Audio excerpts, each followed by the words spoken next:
Hi, welcome to Doing Business in Indonesia workshop. My name is LaVonn Schlegel, and I'm the Executive Director for the IU Kelley School of Business's Institute for International Business, so it's a mouthful. IIB, as we're proudly known around the school. IIB houses our Center for International Business Education and Research, or CYBER. CYBER is actually the one that's hosting the event today. CYBER's mission is to help U.S. businesses and other key stakeholders continue to build successful momentum within the international marketplace. We have some really good news that I think this is a really nice public forum to share. Our CYBER, led by Christine Davis, who is our Director of Programs at the Institute for International Business, and you'll hear from her later in the day. We just found out we've been refunded for another 4 years. Our CYBER program is a Department of Education grant. There are 15 of us in the country. We're a national resource center. And so we've been officially a CYBER now since 1992, and we will be a CYBER until 2022. So congratulations, Christine. You know, one of the ways that we try to deliver on the CYBER mission of helping U.S. businesses engage and be successful in the international marketplace is through these workshops, these Doing Business in workshop series. And we've done these typically in Indianapolis, where we focus on building knowledge and building networks within these countries. It's kind of nice to finally have one here in Bloomington. One of our partners who's really been instrumental in helping us reach out to some of the alumni that are here today that will be speaking to this program is the Indonesian chapter of the IU Alumni Association. And they have shared with us, and I'd like to share with you just a short video from the chapter as they send their good thoughts and best wishes for this event. So.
That the IU chapter in Indonesia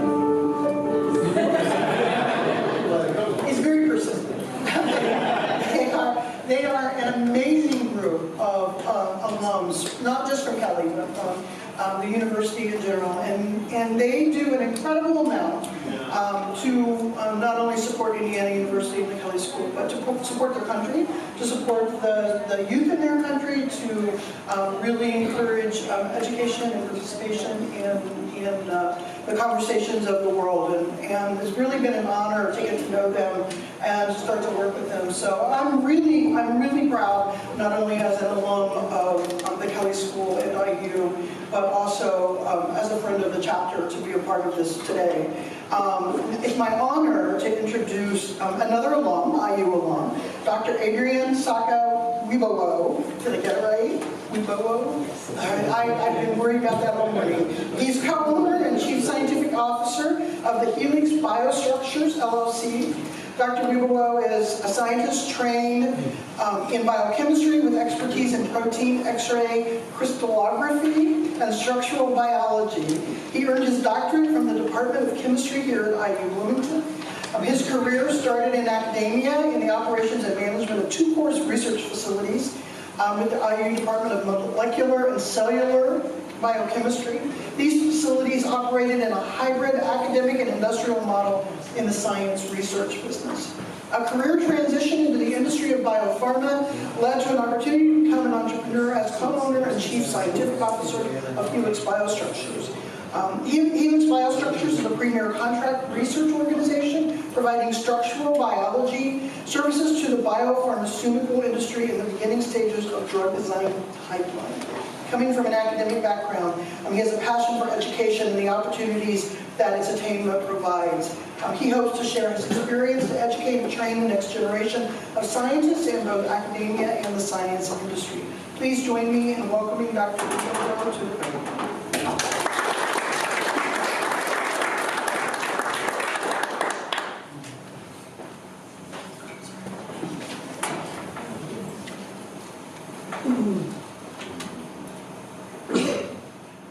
Hello, good morning.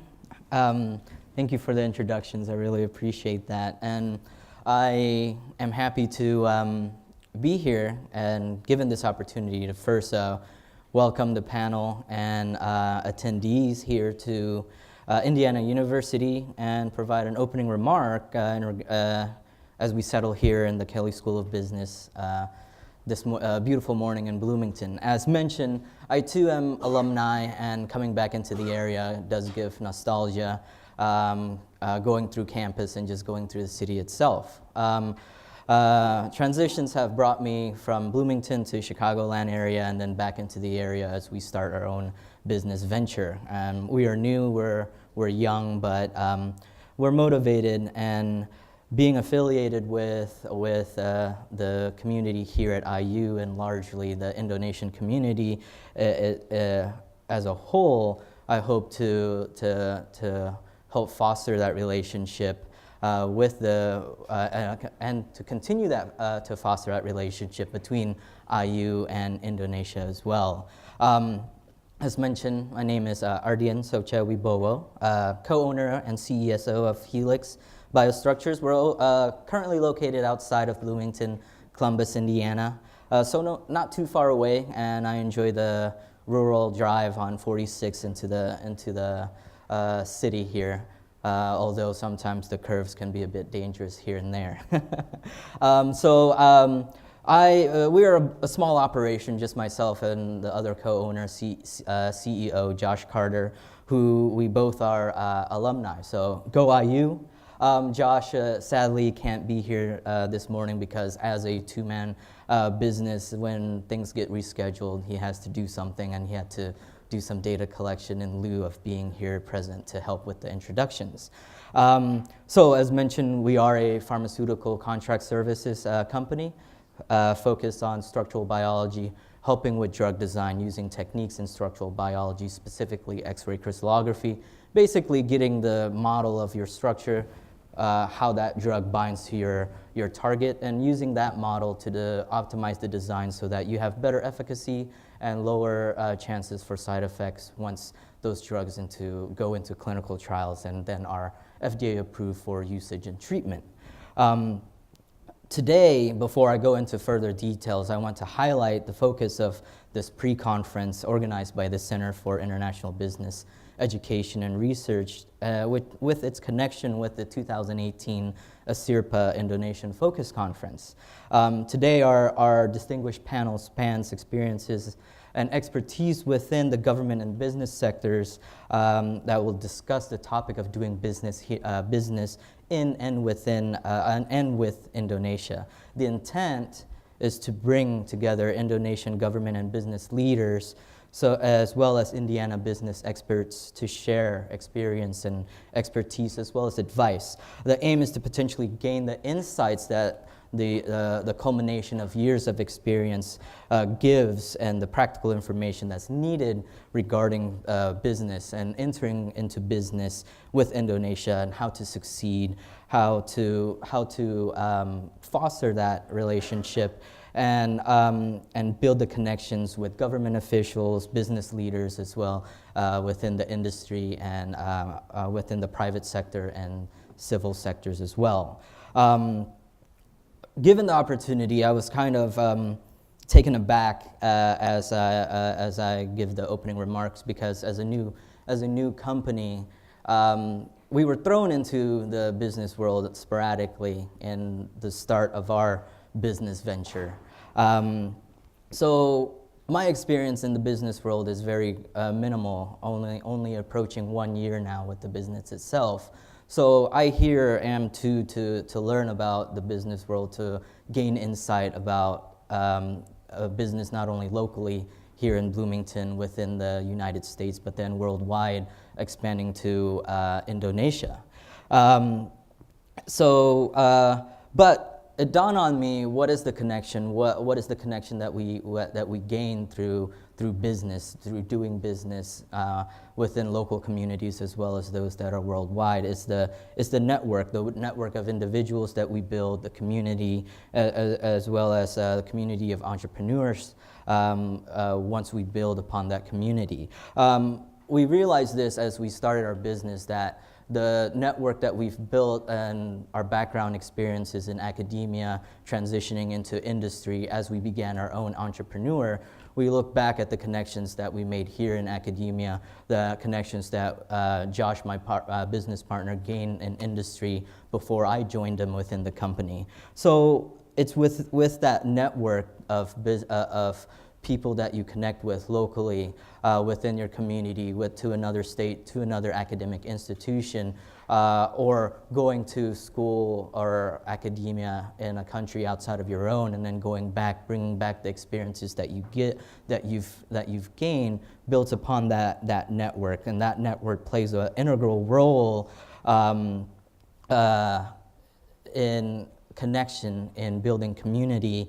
And I am fortunate enough to have familial community in Indonesia, and I'll give you one example in how just building that network can expand business opportunities, where I was on a family trip, meeting friends and family in Jogja, and just random conversations with a gentleman during the dinner.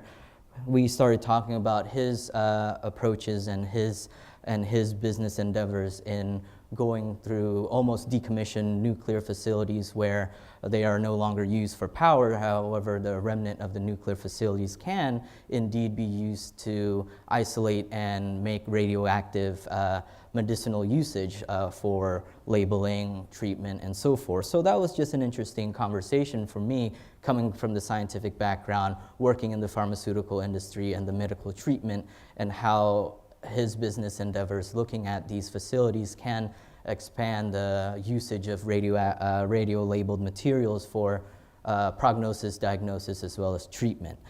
So this is an example of how networks can easily grow.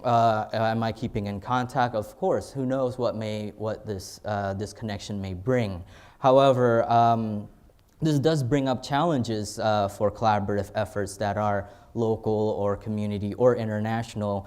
That brings up to the topic that we talk about today in regards to regulations and how the business world works with government regulations, and how to foster that relationship. As Helix being new, we are cognizant that we are a young entity, And we are always open to learn in regards to what those that have multiple years in the field know. And specifically, I myself want to learn more about the interface that there is with government regulations and the business in the private sector, especially when it comes to international relationships. So furthermore, through that academic rigor and analysis, how these challenges of starting businesses while working within local community, working with restraints within government regulations can be abated, or how it can be assessed to address improvements and working relationships with business and government. But without further ado, I think the panel in which we'll have a discussion will give better insight upon these topics and how we can open more business within and doing business in and with Indonesia.